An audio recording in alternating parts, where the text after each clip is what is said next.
Hello. Welcome to another episode of Ancient Office Hours by the Ozymandias Project. Trireme Transit is now boarding for all new and returning passengers. Now departing, present ponderings. Next stop is Ancient Office Hours at a library lost in the sands of time. Hello, everyone, and welcome to episode 91 of Ancient Office Hours. This week, I chatted with Amanda McLoughlin, co-host of Spirits Podcast and CEO of Multitude, a podcast collective and consulting company. Multitude produces original shows, publishes free resources for podcasters, and helps clients create, market, and grow great shows. She co-hosts Spirits, a mythology and folklore podcast, and Join the Party, a D&D podcast. I must admit that I actually came to Spirits only after listening to Amanda's episode on Janet Varney's podcast, The JV Club. But I enjoyed it so much that I immediately sent Amanda an email asking her to drop by our show.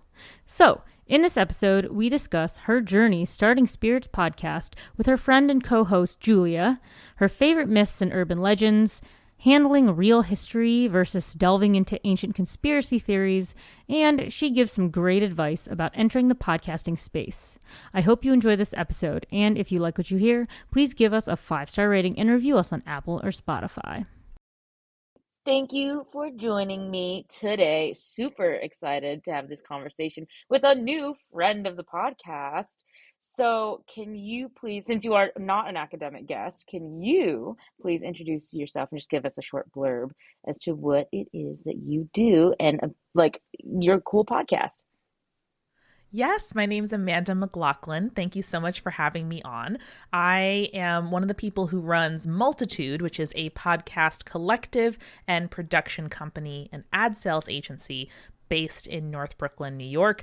I am a lifelong fandom participant, internet creator, old school live journaler, and YouTube video blogger, and early Tumblr user, all of the above. And podcasting is where I've really made my home on the internet for the last 7 years. And now my living helping other creators make sustainable livings online, along with my husband, Eric Silver, and all of our colleagues at Multitude. And the show that I create that we connected over is Spirits, which is a podcast about mythology and folklore, as well as urban legends and the occult generally. My best friend Julia is a folklorist and studied religion in college. And so we started that show almost 8 years ago now and have been exploring a different myth or urban legend from around the world each week ever since. That's so cool. So, I mean, obviously, my first real question to you has to be, when did you get into the whole mythology, history, folklore thing? I got into it when Julia would sit me down at a bar for happy hour when we had our first jobs in New York City.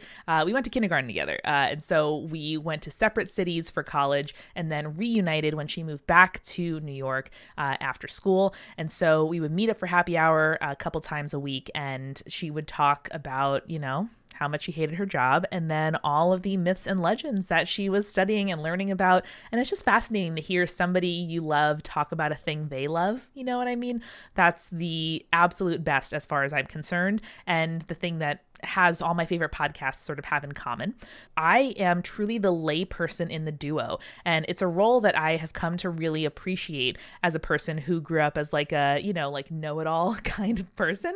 My role on Spirits is literally being like, wow, I didn't know that. What do you mean? Like getting confused by things and being open to learning in public, which was a little humbling for me at, 24, 25 as we were starting the show. But now, at almost 32, I'm relaxing into that role quite a lot. So I find it all really fascinating.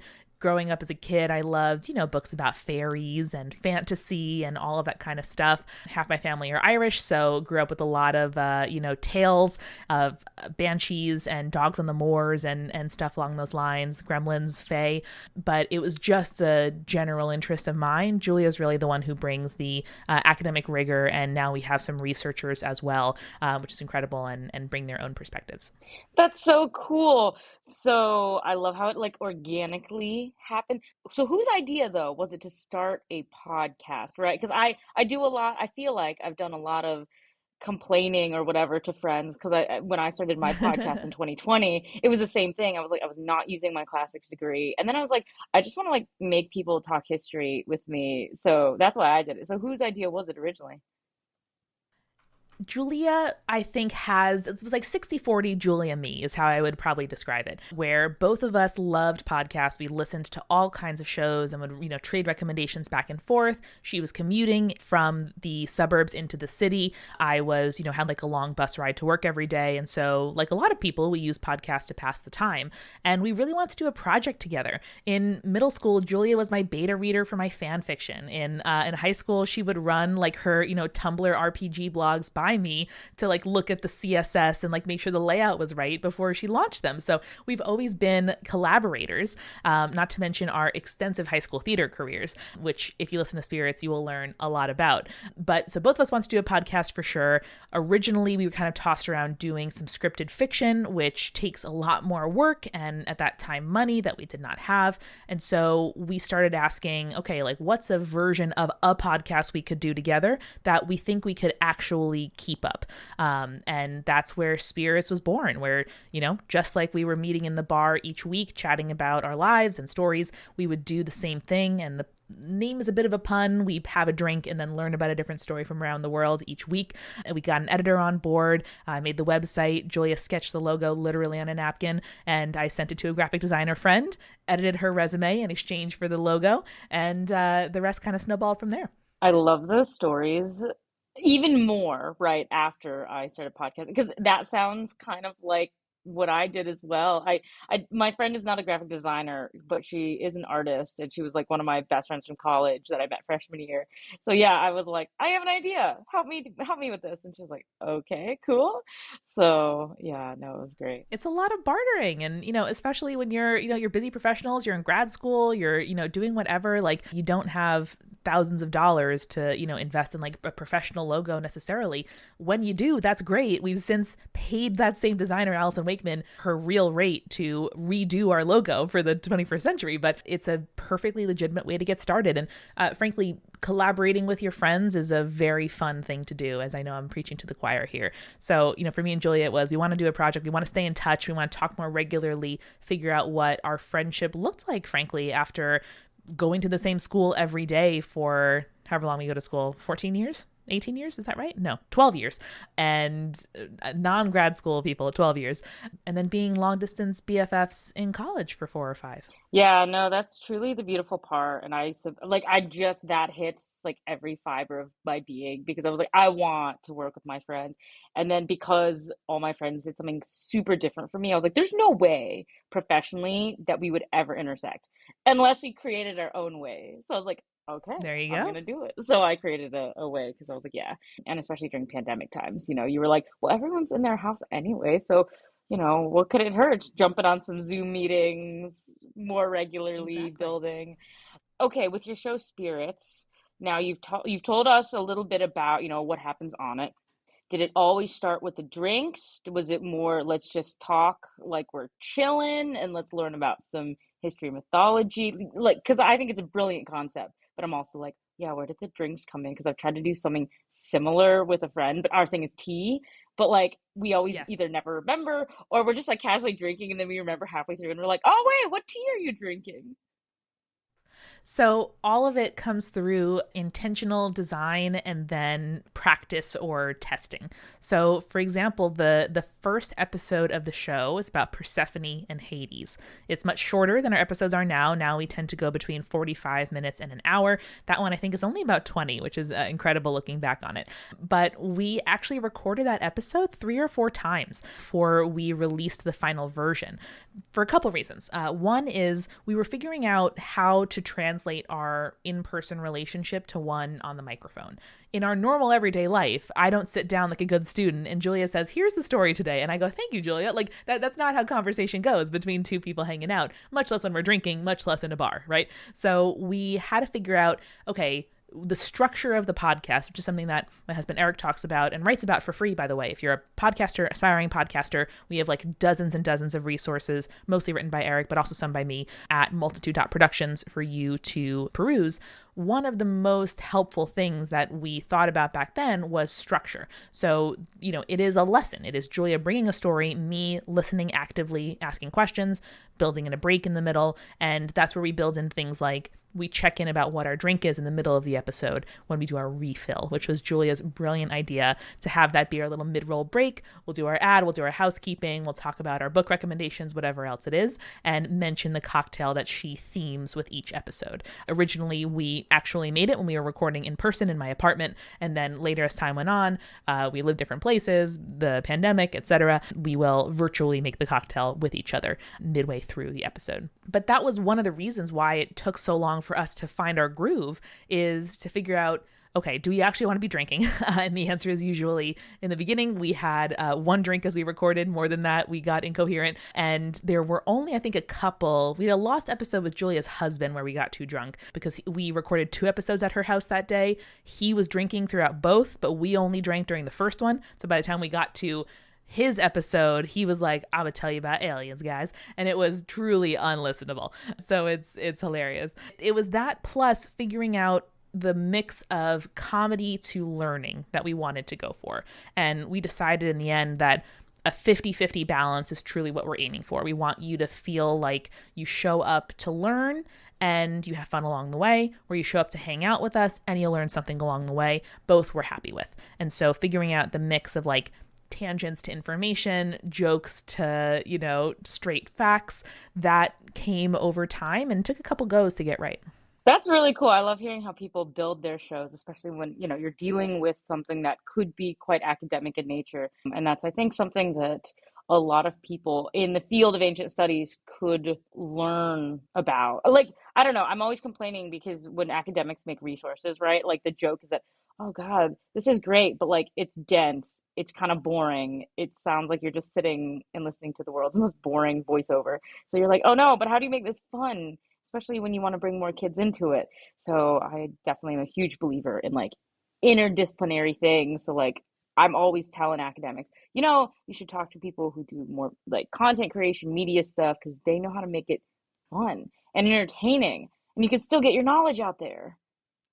Yeah, I mean, it's a whole nother job, right? Like one of our colleagues at Multitude, Dr. Moya McTeer, is an astrophysicist and folklorist, which is an incredible combination. And you should listen to her shows, Pale Blue Pod and Exolore. But she is a science communicator. And I think the sciences have done a really good job of kind of holding up science communication as its own skill set, because it is so hard to do. And when a person is good at it, they are so good at it. But I think in humanities, that I studied English in school, and so it gets a little more slippery, where some people are excellent at research, some people are excellent at communicating. Those skill sets don't always overlap in a way that is like perfectly calibrated. But the beauty is that we aren't, providing an entry level overview of anything. We're not providing a 401 level, like a senior seminar. We get to kind of measure our success by what listeners feel compelled to do after an episode. So in, 45 minutes or so, we're not going to touch every aspect of, we'll either do a deep dive on one myth, or we'll do a roundup of, say, different mermaid figures from around the world, different flood myths, whatever it might be. And so, the 10 minutes we spend on, Mamiwata is not going to be absolutely comprehensive, but it is going to spur a lot of our listeners to check out books, podcasts, articles, and do more research on their own, which we're in the very nice position of being able to give them that sort of appetizer for them to then go down that road on their own. Oh, that's so cool. So in terms of subject matter for your show, yeah, like did it start intentionally with wanting to cover like a specific culture's mythology? Do you already wanted to do kind of stuff just from around the world? Like how did you go about grouping it, like themes, culture, region? Yeah, we started from the beginning very intentionally of wanting to relearn myths that were familiar to Julia and me as, two white women who grew up in the suburbs of New York City in the late 90s. A lot of ancient Egypt, a lot of ancient Greece, a little bit of, ancient Persia as well, Sumerians in your field of study. So those myths were very familiar to us in the sort of like Western, like mythological canon, but also wanting to learn about new to us myths, because that is a very small fraction of the very wide world. And so Julia had a responsibility that she took very seriously from the beginning to, learn respectfully from primary sources, and not, kind of colonial retellings of, the myths of like X continent, about myths that were newer to us. And so from the beginning, we had a ton of guests coming on talking about myths they grew up with, stories that are current and present in their traditions, and learning whenever possible from those primary sources, and people who, have that firsthand experience. We also had a number of listeners start writing in about stories they grew up with, both ones that we would categorize as folklore and ones that we would categorize as urban legends. And so that's become a pillar of our podcast over time as well, is our Hometown Urban Legend series, where we read emails from listeners about things they experience. Again, sometimes it's kind of deep baked folklore in their families, and sometimes it's, this creepy thing happened to me at night. But all of it is fascinating, and for us ties together the sort of like thesis question of the podcast, which is, why are the stories that are important to us? And those are everything from like creepypastas to, ancient Jewish folklore. Oh, that's so cool. And now obviously I have to ask you, since you've like done this now for almost a decade and heard a lot of stories and learned a lot of mythology, do you have a favorite myth from, anywhere? The ones that hit closest home for me, I think I am always really interested in the ways that our dwellings and our living spaces interact with the supernatural. Home is the place that you're supposed to be safe from the outside world. I've read a number of books about like the invention of the indoors and like how human beings came to like develop rooms, and homes and dwellings. And I find it endlessly fascinating, just anthropologically, from a very layperson perspective. Like that to me is my most base human fear, is the outside getting in, metaphorically, literally. I was telling you earlier, I'm dealing with a leak from my roof right now in my apartment. And like even that shakes me to my core spiritually also, because that is outside and it should not be inside. And so more broadly, when it comes to folklore and mythology, the figures and stories that I love the most are about protecting the home, marking the threshold, making peace with the supernatural, whether it's a domovoi or a brownie, something that, lives in your home. Traditionally, the domovoi and the brownie, they want you to keep your house neat. And if you don't, they'll get mad at you. You need to make some kind of offerings, make some peace, make some, kind of compromise with the creatures that share that space with you. And in return, they will help keep the outside out and the inside in, and protect the inhabitants of that dwelling along the way. And in so many urban legends, you'll hear people talk about walking into a space and feeling bad, feeling an aura, feeling a vibe, and the ways that people just instinctually either try to turn away, try to learn more, or say, hey, whatever's out there, I have to live here too now. Let's kind of work it out. Let's figure it out. Those are the stories I love. And just liminal spaces generally, thresholds, crossing over. It's all just hits my English major poetry brain in a way I can't describe.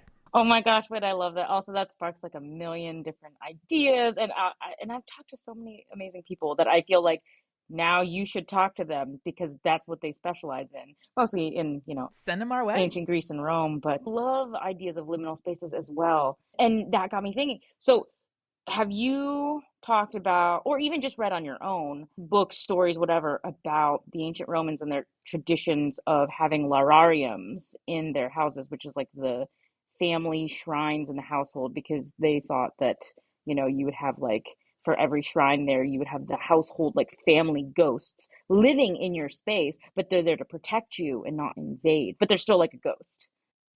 No, I have not heard about it. And if you or someone wants to come talk about it on Spirits, we have had a absolute like murderer's row of researchers, academics, authors, and experts on the show.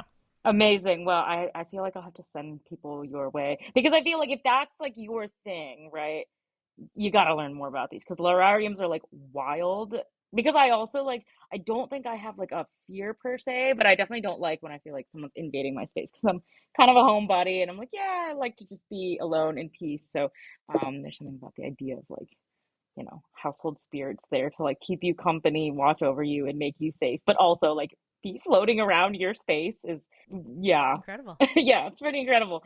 So, okay, yeah, I love hearing that any myths about like liminal spaces is kind of your jam. Now, Mm-hmm.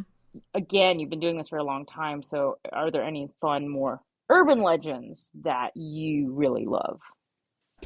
So many, dude. The ones that really creep me out, I think, there's a whole genre of creepy kids, of kids saying creepy shit. And so part of this is because, kids develop, like, every word a kid says for the first time is surprising. I'm 7 years older than my youngest siblings. I'm the oldest of 4 kids. And so I remember as my siblings were growing up being like, oh, that's the first time they said the word like knowledge, or that's the first time they said the word like television, like you know the firsts. And so as kids are growing up, we have a lot of people who are now parents, or their parents tell them stories of when they were creepy kids, writing in to be like, I'm so sorry, I was the creepy one because I talked about, seeing a relative who had died many years ago, or, mommy, why is the man staring at me? And like, there's no man around. Because also, as you develop language, tenses are one of the kind of final things that you sort out in your brain. And so when a kid is saying, oh yes, like the man visits me, maybe they mean, their uncle visited them a few months ago, but they say it in the present tense. And so, or the man will visit us, and everyone's like, what the fuck? Like it's extremely funny. It never gets old for me. So those are incredibly fun, especially when there's, like memories or invocations of people who have passed away, things like that. The one that really gets me to my core is all of the kind of, again, liminal moments between sleep and waking, where I'm sure neuroscientists and neurochemists can talk all about the reasons why this happens in our brains, but a ton of people experience things like sleep paralysis, lucid dreaming, and sort of these boundaries between the states of waking and sleeping, where either they're conscious but their body won't respond, or their body is responding in ways of sleep talking, sleep walking, sleep eating that their mind is not.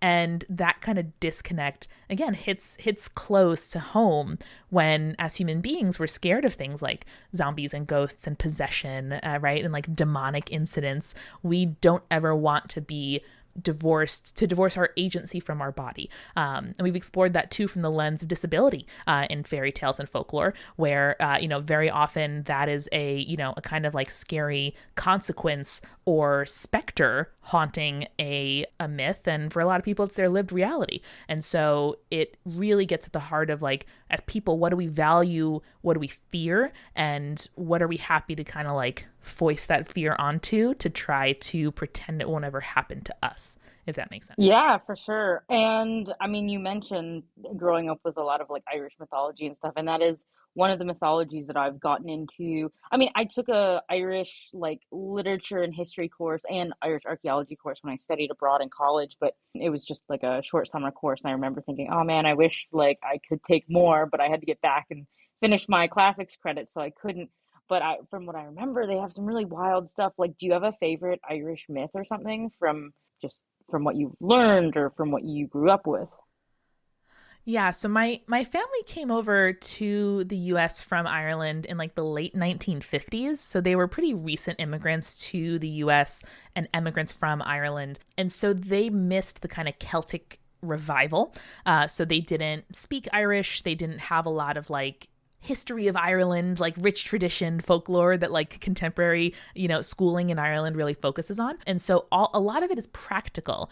And so I grew up hearing, for example, or thinking it was very normal to have a lot of relatives that drowned in wells. Everybody in my family, I see your face right now, I did the same. Everybody in my family knows somebody who drowned in a well. They'd be like, oh, that was Uncle Jimmy, what drowned in the well? And I was like, what? And so there are apparently just lots of badly dug wells where lots of children unfortunately drowned in my particular family's history. I have talked to other Irish Americans and in their family histories. And so water-based myths in Ireland is a real thing. One of the very first, think episode 2 of Spirits is about selkies, women with seal skins, or seals with women's skins, depending on the myth, and kelpies, which are water horses, Scotland and Ireland, that are sticky. And so if you go to pet the horse will drag you back under the water and drown you forever. So I didn't grow up with the kelpie specifically as a myth, but it is one that is just so close to my heart. Also, as a former horse girl, the horse filled with seaweed from the waters of Ireland is going to get me every time.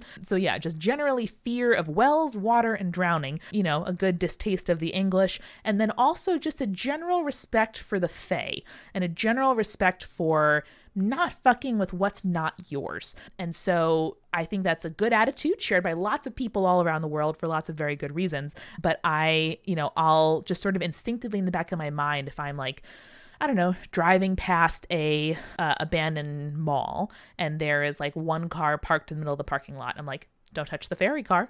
If I enter a subway car and it is totally empty, I will go to the next one because I don't want to enter the ferry car. Once I saw literally an apple on the floor of an empty subway car and I took the next train. I waited for the next train. I didn't even get on a different car of the same train. I was like, no, that whole thing is not for me because I just, I'd rather not fuck with it. Oh my gosh, that's kind of crazy. So have you seen the big Kelpie statues in Scotland? We have, it's one of actually the first things that as our show started developing an audience, people sent to us that were like, holy shit, we have to go. So it is my real goal to get there at some point in 2024. But Julia and I have always said that that's a sort of dream destination for us to do, a live show in the UK and then travel up to see those. 100,000%. You absolutely have Right. to. I studied abroad for a whole semester in Edinburgh and I went to see them because I'm a Yes. horse girl as well. And Yes. They're massive. So yeah, no, you They're could so get some beautiful. really cool shots there for sure. The well thing makes me think of like the Batman origin story, right? Where he gets like trapped Yes. in the well. Now, I guess there aren't like bats connected to yours, but just the idea of like falling in a well is terrifying. And, ironically, my mom, whose family is like, American, many generations back and then German before that, is a lifeguard. And so my dad was like, I don't know, kind of be careful at all times around water. My mom is like, come on in, baby, your mom's a lifeguard. And so as a kid, I was like, I don't know what to do. That's like iconic, actually.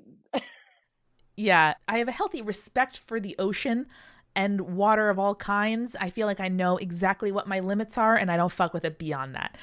Hanging out around Lake Champlain, I have a lot of love for upstate New York. We have like a baby Loch Ness monster called Champy, and there's a whole little cottage industry of Champy merch and the Champy minor league baseball team and the Champy museum. So all of that I think is incredible. And I don't know, if I can't touch the bottom of the surface with my feet, if I try, I'm not interested. You're not going to catch me doing like open lake, open channel swimming. Oh yeah, no, people made fun of me when I was little because they'd be like, "But you're such a good swimmer. You're swimming all the time. You could be a fish." And I'm like, "I have terrible thalassophobia." And I was like, "Okay, open water is like my number one fear of just everything." So which is hilarious because also people don't assume that because I love every shark movie and like undersea, deep sea documentary ever invented. Like I will watch all of them and be like, this is amazing. And then people are like, but how then are you like afraid of the water? Like, yeah, I look death in the eye and I laugh. Yes, exactly. Or those photos on the internet they show you of like the diver over the massive trench. I'm like, absolutely no, worst fear. Yeah, and like the shit that lives down there, that I find incredible. We did a roundup early on Spirits, and by we, again, Julia does all the research. I sit there and hear fun stories. Just want to make that completely clear. Julia did an incredible roundup of Great Flood myths from around the world. Now, of course, it's central to tons of religions, mythologies, origin stories of all kinds of cultures. And I want to say, too, that we are very conscious, and Julia leads us in this, of talking about mythologies in the present tense, where, for a lot of people, these are, narratives of creation that are true and present and living, and not like a thing from, the past that we can point to and say, oh, people thought such funny things back then. It's always from an attitude of, oh my God, there is so much wisdom in the things people have been telling each other for centuries. That's why we repeat it. That's why we make sure our kids know these stories too, because they contain really useful knowledge. And so while I use words like myth, legend, urban legend, we often talk about them on the show, like those aren't, dismissive or imply fictionality for us.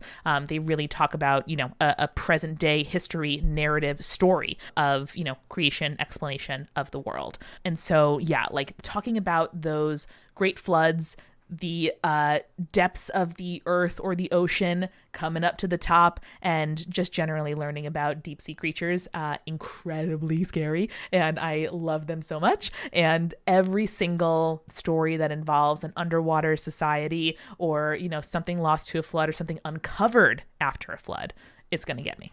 I love all of that, except I feel like, and this is probably baked into just because I'm a classicist, but I feel like I love all that until you get to like Atlantis, and then I just like huge eye roll because all classes kind of eye roll because they're like, oh, please, not Atlantis again. Like this is not. Yeah, Yeah. it's boring, and increasingly over the last 8 years, we steer, and our audience is smart and savvy, and they know there's a difference between like studying narrative and stories and like conspiracy theories. But those worlds intersect sometimes, and those bubbles touch. And so especially the sort of like conspiracy theories that strip agency and knowledge from people who lived before us, especially non-white people who lived before the Romans, people love to focus on and sort of, justify away wisdoms and knowledges that, don't look the same as what, we, meaning like, white Christian American society thinks of as important. So that is also something that I've been gratified to enrich my knowledge of, all the ways that people know and transmit that knowledge now. Atlantis is one of my favorite stupidest ones, and especially because we recently had on Nazi historian Dr. Claire Aubin. She's a historian of Nazism in the U.S. and Western Europe post World War II, and kind of like the legacy and attitudes towards Nazism and people from the Nazi Party as they left Germany. And one of the things we talked about in that episode was the foundational myth that the Aryans were descended from Atlantis, which the Nazis loved to think about and self-congratulate themselves around. Oh, for sure. Yeah, no, that's a really super interesting part of history that I personally am interested in, but also, yeah, it's a little dark, a little deep, so you're like, oh God, gotta mentally like prepare myself when doing research on that. So, but it sounds great. And actually, the bulk of the episode, we focused talking about her work doing like emotional and community support for historians of like emotionally weighty topics. And actually, a big part of our episode was about Dr. Aubin's work at the University of Edinburgh, making a like support society for researchers of heavy topics, and talking about like self-care, mental health, first aid, and community support for people who research things like genocides, which, takes a real physical, mental toll on you as you do. Yeah, no, that's really, really cool. I didn't know about that at all. And it's so funny because I studied at Edinburgh. So I'm like, wait, I feel like I should have found this, but I will make sure to, check her out. She just defended her dissertation, and if anyone is interested, it's emotionallydemandinghistories.com, and they started in 2019 out of the University of Edinburgh, but have publicly available resources, as well as a blog for researchers of emotionally weighty topics. Amazing. So, okay, you've done the show, you've heard a lot of different histories, mythologies, folklore, yada, yada, yada.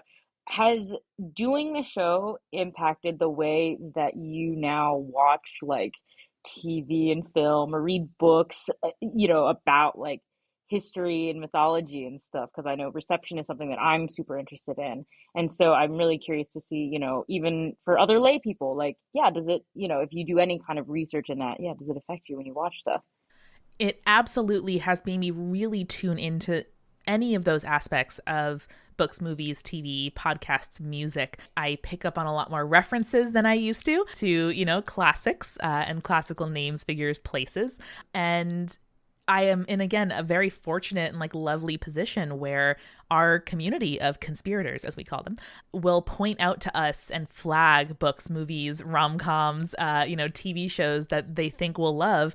And 95% of the time they are so right. So we have a Discord channel filled with people sharing recommendations, a Goodreads group, a wonderful Tumblr where people will share, their favorite pieces of media all about these topics. The other big and very surprising thing that I didn't expect to come out of me doing spirits is that I am religious now. I started the show as a lapsed Catholic and atheist, and I converted to Judaism throughout the course of doing spirits. Not exactly because of spirits, but not because of spirits. And thinking about, in my case, a religion that is so like intentional about cataloging its stories. Like Judaism is a technology of memory. Like it is saying, these are the stories that are important to us. Everybody's going to try to take them away. Tell your kids these stories because of a reason. And, you know, this is how we're consciously adapting our traditions, holidays, practices, because we got to pack up and flee at any given moment. So like, what is a civilization that relies on that?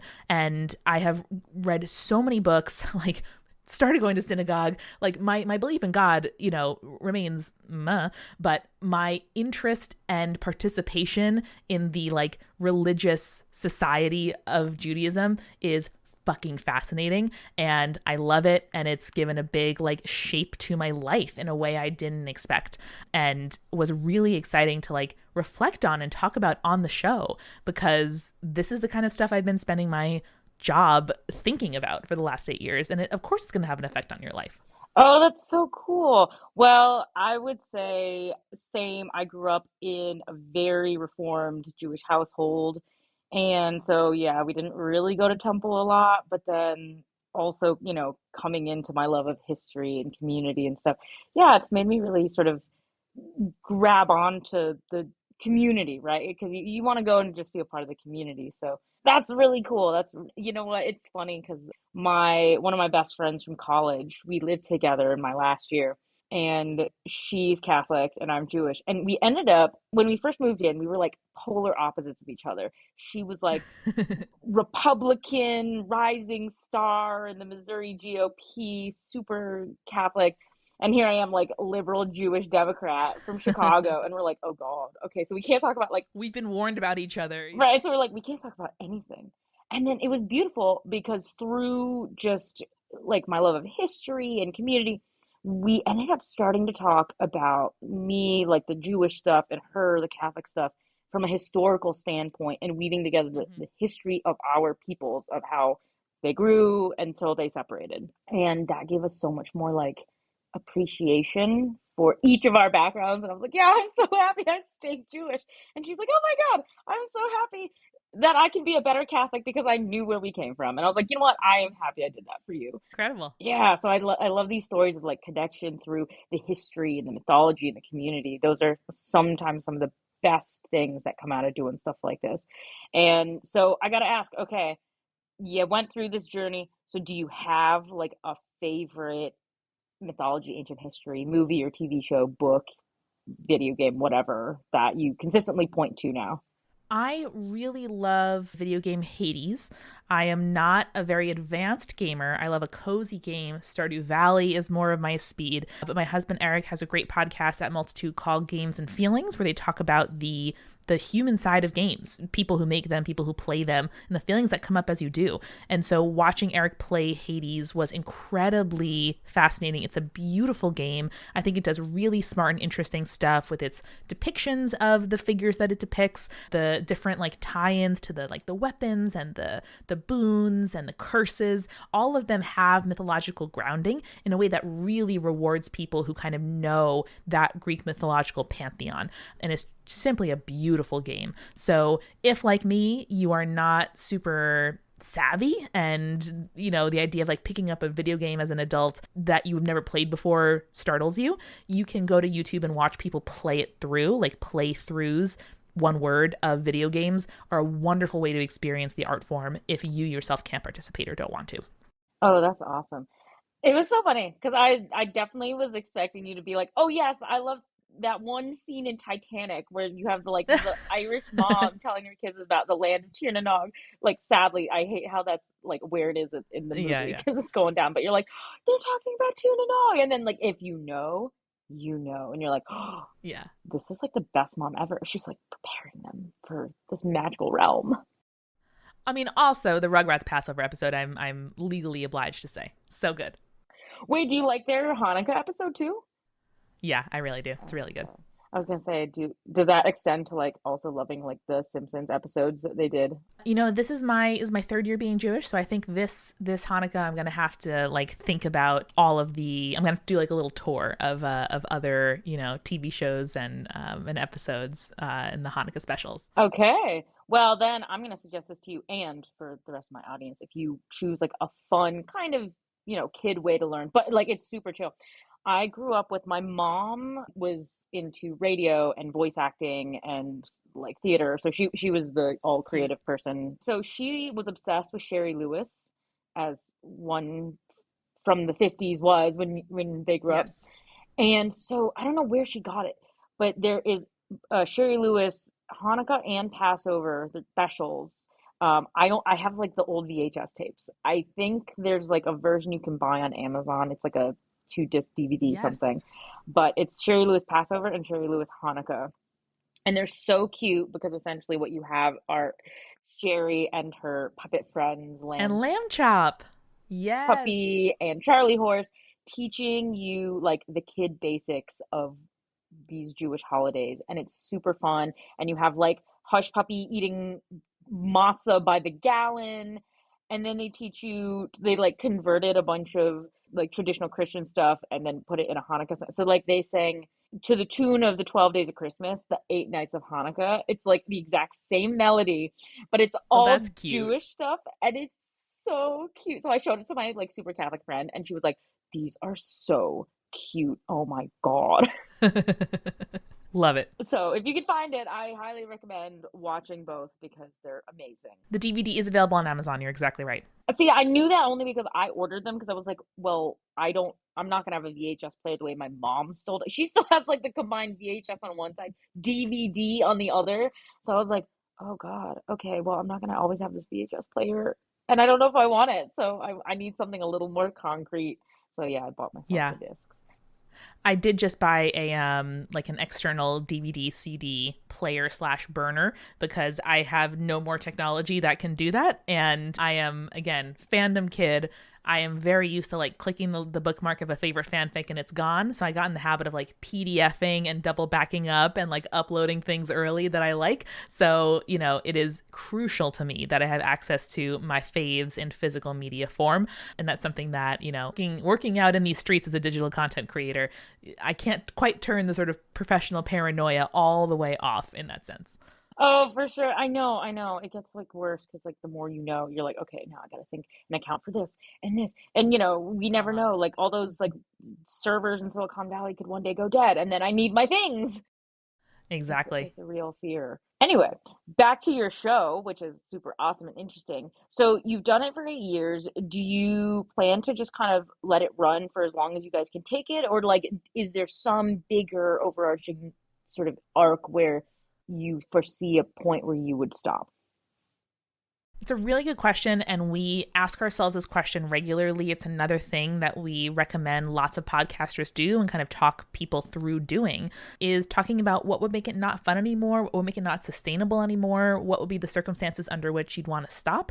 And for both of us, it is a part of our professional lives. I'm a professional podcaster, and the making this weekly podcast is a part of that job. And so for us, we've managed to keep it the same heart to still make sure that the audience that have stuck with us all this time and the ones that we're acquiring now, they still know they can show up every week for me and Julia, supporting each other, being in a fun, interesting, friendly, uplifting conversation and learning something as they do. But we have made so many adjustments and changes over the years to keep it interesting for us and the audience. So part of that is the team. We have new folks working on editing and research to help Julia with the research list and just help, us have new collaborators to be excited and working with and new perspectives to bring to the technical side of the show.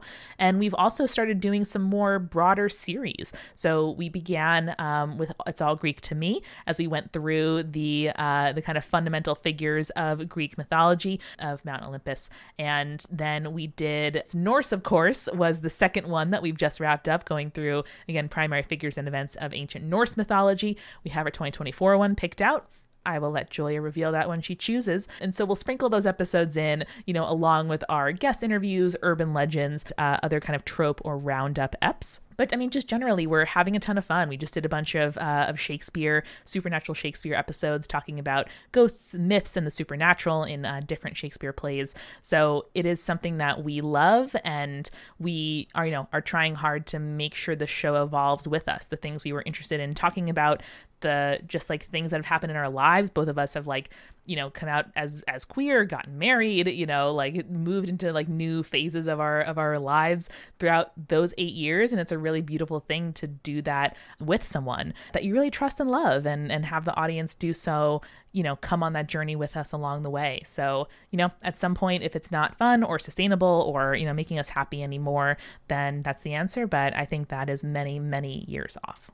Well, I think that anyone who really wants to, keep going with this idea is going to be very happy with that answer then, because I mean, it is, when I first heard of it, I was like, oh, that's like a brilliant idea. I was like, yeah, who came up with that? Because that's like a show that you can really take and do whatever with, man. And I will say, yeah, podcasting with a partner really helps. So obviously for this one, I do it myself as the only host, which is like nice because I get to control everything, but also a little nerve-wracking because that means, oh God, that means I have to plan and do all this stuff. The only thing I don't have to do really is edit it and then do like social media, but it's a lot. But yeah, definitely I've come to the light. And so that's why I started my second podcast with a friend. And I was like, oh, great. It actually is wonderful to not have to do everything yourself. You're exactly right. And the show never would have happened, much less still be happening, 360 episodes and 8 years later, if it was just me or if it was just Julia.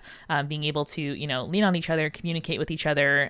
There have been many times where one of us has had to say to the other, hey, I know I said I would do this, but I fucking hate it. Like, is there something we can do here? It's here. And like, you change, your interests change, your availability changes, stuff happens in your life, and, you have to work around it. And that is one of the reasons why working with your friends, while it can be more complex, got to communicate, it's weightier, the stakes are higher, all of that is true. But at the end of the day, knowing that, if I had to say to Julia, I know I said I'd do this, but this thing has come up, and she'd say, my God, of course, tell me what you need. That is just like a fundamental net of like care and support that makes it so much easier to take artistic risks and steps and, make stuff with someone.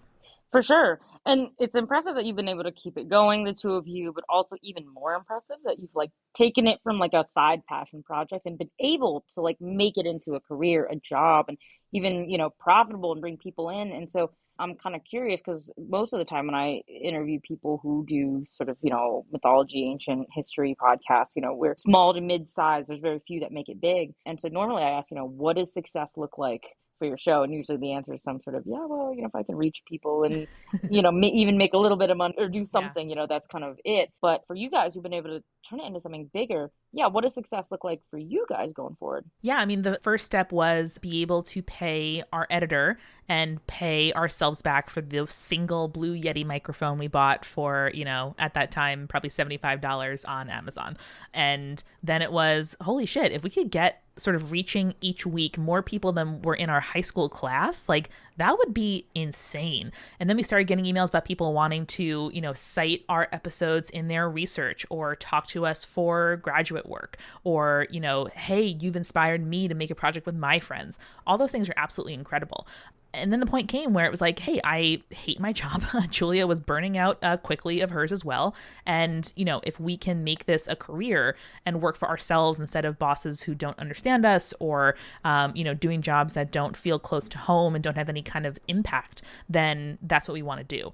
And so part of it was luck. Part of it was we were there early. And, when you searched mythology podcast in 2016, many fewer things came up than they are due in 2023 and 4. And so we got very lucky with a lot of really fascinating and interesting and passionate audience members who would share us with their friends and dates and coworkers and, sorority sisters and frat brothers. It's all pretty cool. But I think the thing that has served us well and that we still keep defining success as is making each other laugh and wonder and focusing on the community we're building and not just the kind of like product we're putting out or certainly the money we could make. And over time, we've chosen, not to work with like sponsors that we think are bad for the world or, companies that we disagree with ethically. We don't platform people who's have like big audiences but terrible opinions. We really take it as a gift that people want to hang out with us each week, that they want to set aside, 45 minutes to an hour of their finite human life to listen to us hang out. And we take that responsibility seriously. We've never missed an episode. When we get things wrong, we apologize and make it right. And we love and appreciate the people who stick around for it. So I think just wanting every month, every year to like be a little better, make the time that people have put into us worth it, and thank them for being around. Those are all the sort of building blocks of a sustainable career as a content creator online, which is a wild and weird thing that was not an option, 15 years ago. Oh, that's awesome. Yeah, no, I agree with definitely all of that. And that's, I'm sure along the way that that's taken a lot of, brave choices and deliberate sort of conversations. So that's really cool. What you've been able to do in the past 8 years, I feel like the market for history and mythology stuff online It was was, lore, and that was it. yeah, no, it wasn't much. And so, okay, we're gonna get a bit into a hypothetical here, right? But I'm gonna tie it beautifully into the theme of my show. I So trust you will. we talk about legacy a lot, and we talk about monumentality and other big themes. And so let's just say, for whatever reason, right, you guys had to stop spirits tomorrow, and you couldn't do it anymore. What would you hope, or what do you think is the legacy of your show that you guys would leave?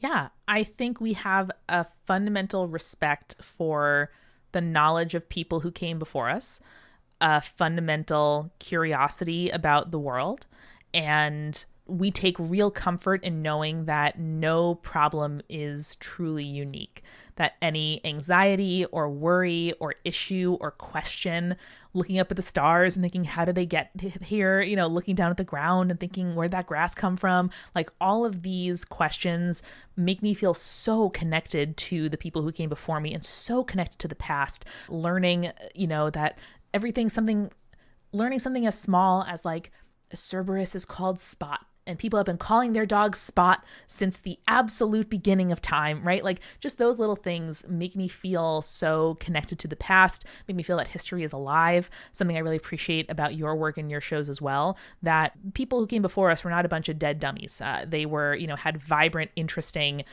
societies and human lives as complex as mine. I think that makes you a more empathetic person. And I think it makes you more connected to the urgent problems of our present and our future, to realize that I am someone's past, right? Like I will be someone's, if not direct ancestor, then, part of the society that came before them. And I take it really seriously. I think Judaism takes it really seriously to make sure that you repair all the things that have been broken before you, not just the ones that affect you, but all of them, period, because that's our job. So that's the bigger context that, I hope I'm not sounding too weighty here, but that's the stuff that like contemplating the stories we talk about each week. And that I think we've helped instill in our audience is a sense of like awe and relatability and respect for those who came before us, which I hope translates to being a more like involved, empathetic, and forward thinking person in the world now. That's lovely. And yeah, I agree. If you can train a subsection, I don't know, people in the world to be more empathetic and excited about history, that's a pretty damn great legacy, in my humble opinion.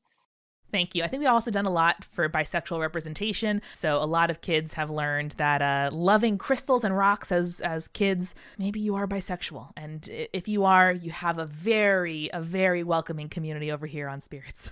And jewelry. I swear, like rings, the amount of rings people wear, I've learned is like Uh-huh. also kind of a marker, like, If you were a horse girl, high possibility you're queer now. If you loved Hocus Pocus, like come to us. We got you. Don't worry. I love it. I love all of that.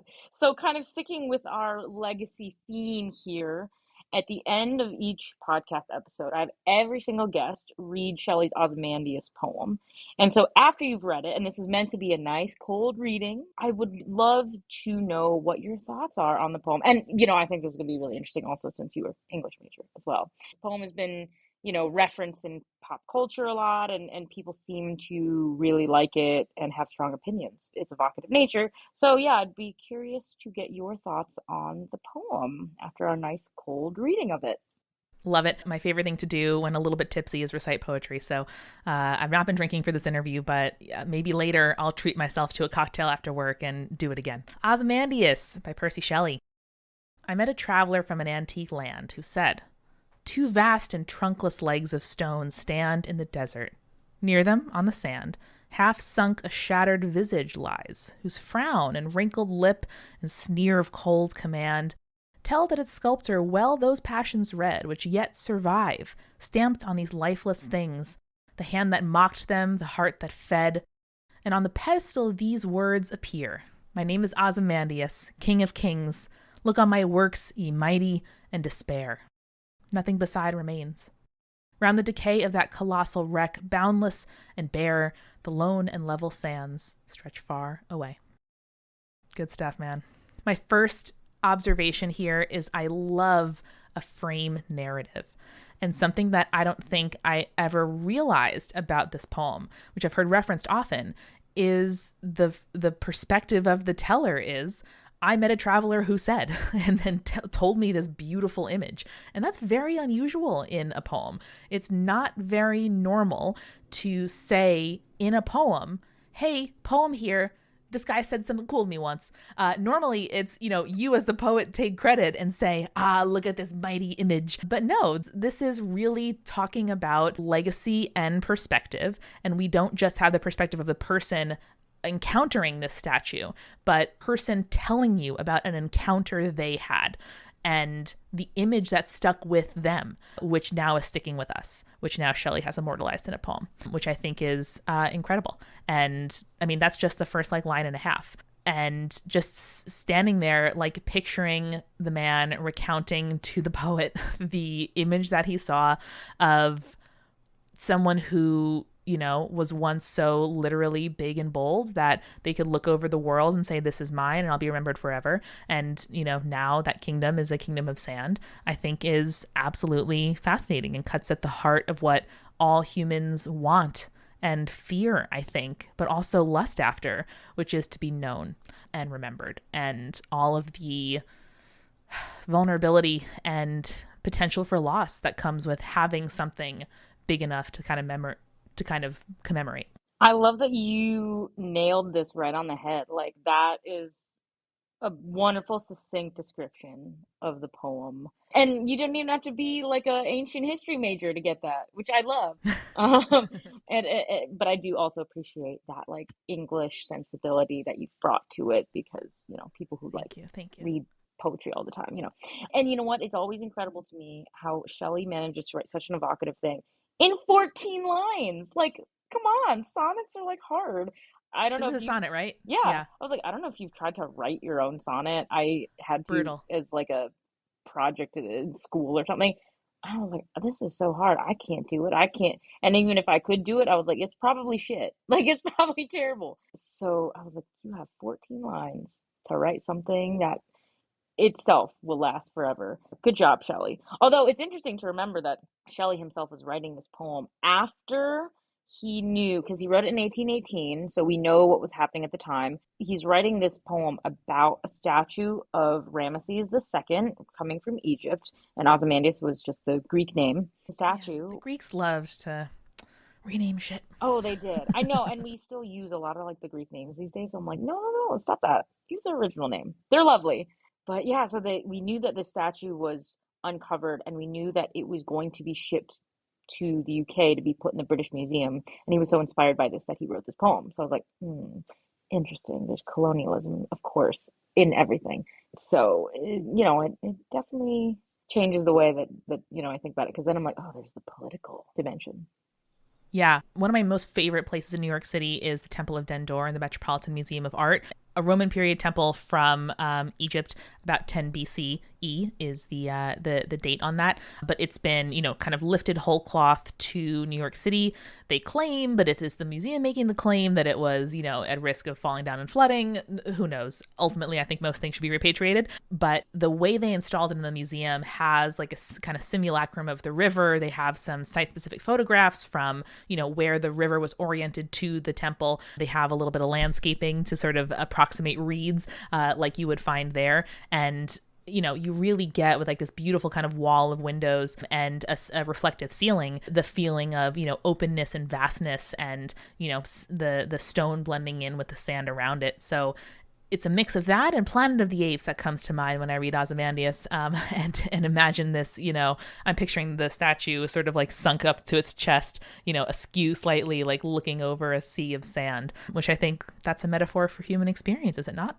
Absolutely. And I love, love, love that you brought Planet of the Apes up because that ties perfectly into the last question I asked every single guest, which is, yeah, if you think about our like modern society, do we have like an equivalent to Ozymandias? Do we have a modern one? Like something we think is amazing and great and fantastic, but like future humans will find it and, will they agree with us that it's amazing or be like, they're crazy?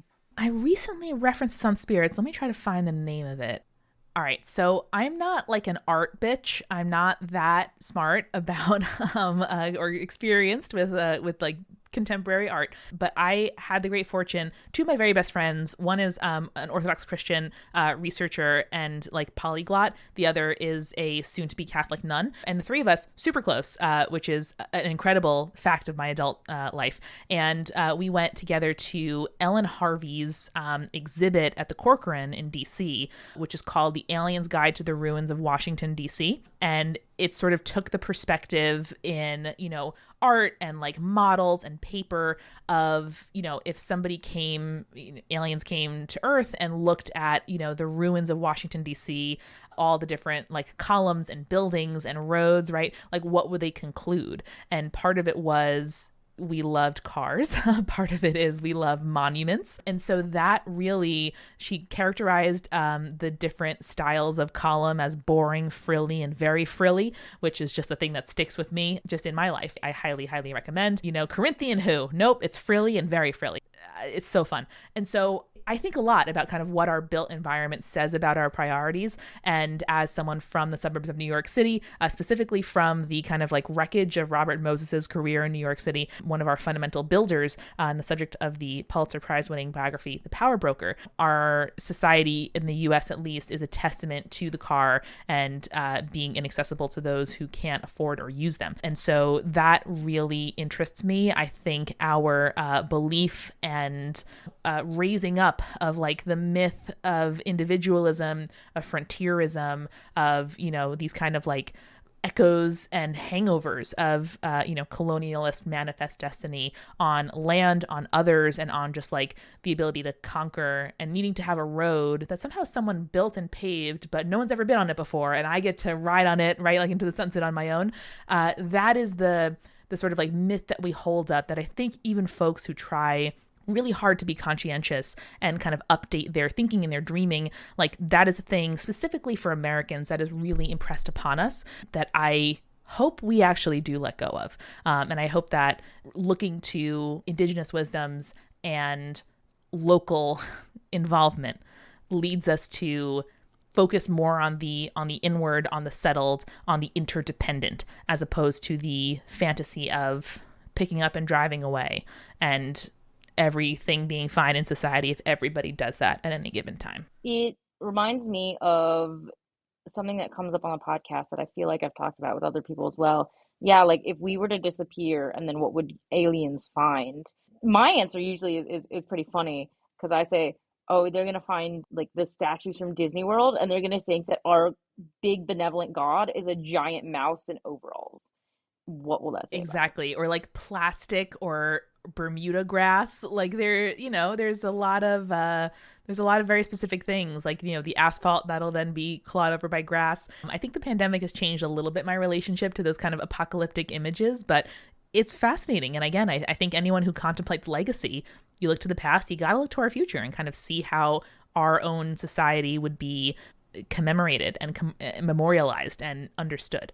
Yeah, especially like how would we want to be remembered? And I'm gonna guess that like 99% of people are kind of like if they stopped and thought about it, they'd be like, "Oh no, I'm not like doing or showing or whatever like what I would actually want Yeah, aliens to find or something." So it's a really interesting concept that one that I do love to contemplate.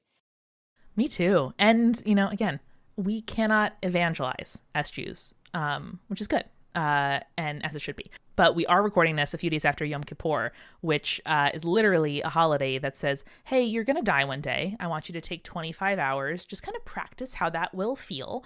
Did you like that? No? Good. Let's make sure the next 364 days are in accordance with the kind of life you want to live if you are one of the unlucky souls who won't make it here next year. It is so technological. It is so practically useful to have one day every year where you sit down and you don't eat or drink or put on cream or bathe or hug your loved ones, and you get to sit there with your life and your legacy and say to yourself, am I happy with how this is going? I just love the communal aspect of Yom Kippur. I mean, when you finally gather at temple, I don't know about you, but I actually prefer evening services, so I like Kol Nidre more than like Me the too. actual morning services.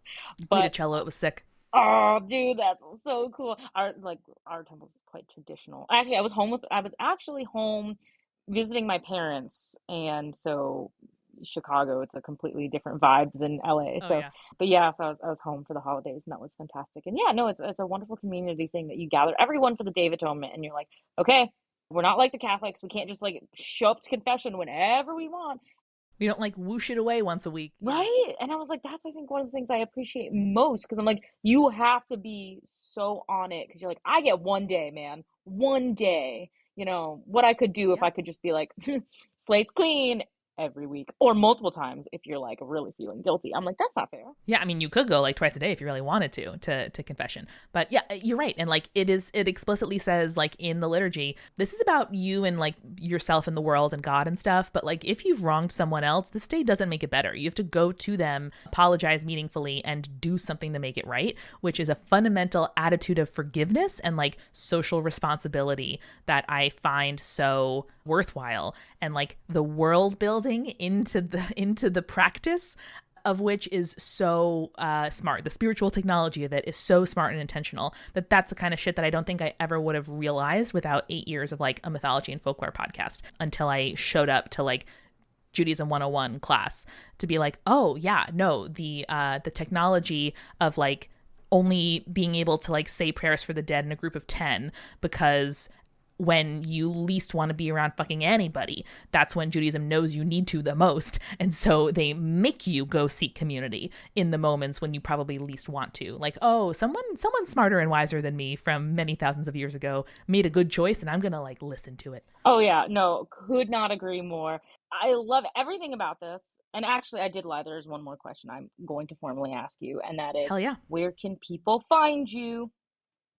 Yes, please find Spirits online at Spirits Podcast. We are on Instagram, Twitter, forever long that lasts, Tumblr, and Goodreads as well as spiritspodcast.com. We got, upward of 350 episodes for you to enjoy. Jump in anywhere you like. You don't have to listen to them all in order. On our website, we also have tags by geography, tradition, guest episode, urban legend episode, me and Julia episodes, so you can go ahead and filter to your heart's content. And if you're interested in the work that we're doing at Multitude to make sustainable livings as creators for ourselves and for others, go to multitude.productions. And finally, I am at She's So Mickey online, and you can see my apartment and my plants and some of my Jewish adventures on Instagram primarily. Amazing. Well, we will try to link as many of those as we can so people can find you on all of the things. Yeah, I mean, it's been such a pleasure to have you on the show. So please come back. Please, thank you. Yes, we are absolutely new podcast friends. You are definitely going to be back on Spirits. Your episode that we recorded together on Homer and his world was so fascinating, but we barely scratched the surface. So more to come.